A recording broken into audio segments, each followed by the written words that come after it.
Ini kita akan belajar mengkonsep naskah buku parenting.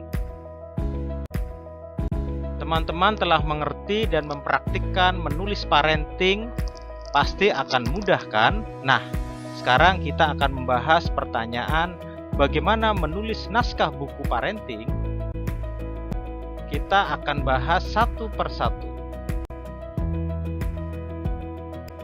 Buku parenting adalah buku yang isinya tulisan-tulisan parenting terkait dengan cara-cara, strategi, dan langkah dalam mengatasi persoalan tumbuh kembang anak yang dalam satu buku berisi satu tema atau satu materi yang spesifik.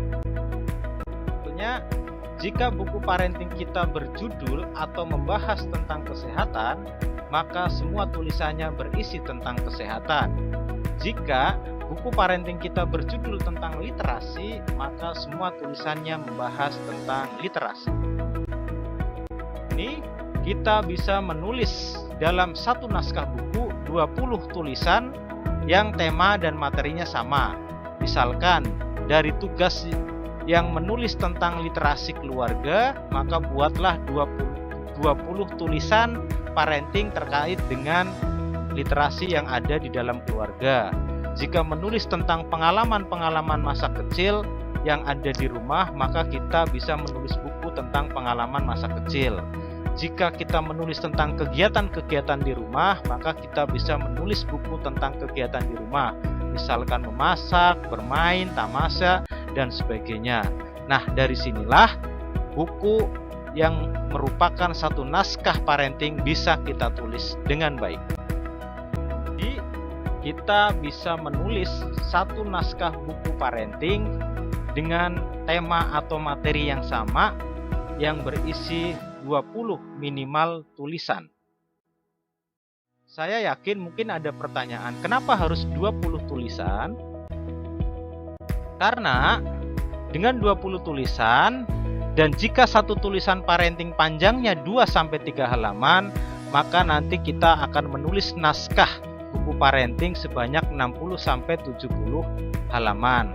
Dan ini menjadi satu syarat naskah buku yang minimal 75 halaman. Jadi paling minimal kita menulis satu naskah buku parenting adalah 20 tulisan parenting. Pertanyaannya kemudian adalah, terus satu naskah buku itu isinya apa saja? Nah, ini akan saya jelaskan. Satu naskah buku parenting itu harus memenuhi unsur kelengkapan yang terdiri atas halaman judul, kata pengantar, daftar isi, kemudian tulisan parenting kita yang minimal 20 tulisan, ada daftar pustaka, dan ada biodata. Keenam hal inilah yang menjadi kelengkapan dalam satu naskah buku parenting. Nah, jika naskah sudah lengkap seperti ini, maka di pertemuan akhir atau nanti naskah bisa dikirimkan ke kami. Setelah tugas satu naskah buku selesai, akan didampingi untuk dibimbing mengirimkannya ke penerbit. Pengiriman naskah buku parenting ini kemana? Nah, di sini kami nanti akan coba lampirkan alamat-alamat naskah buku parenting ke penerbit-penerbit besar yang menerima naskah buku parenting teman-teman. Nah, naskah buku parenting teman-teman bisa dikirimkan ke penerbit ini. Alamat penerbitnya nanti akan kami bagikan di grup belajar menulis kita. Terima kasih, semoga belajar kali ini bermanfaat dan menyenangkan.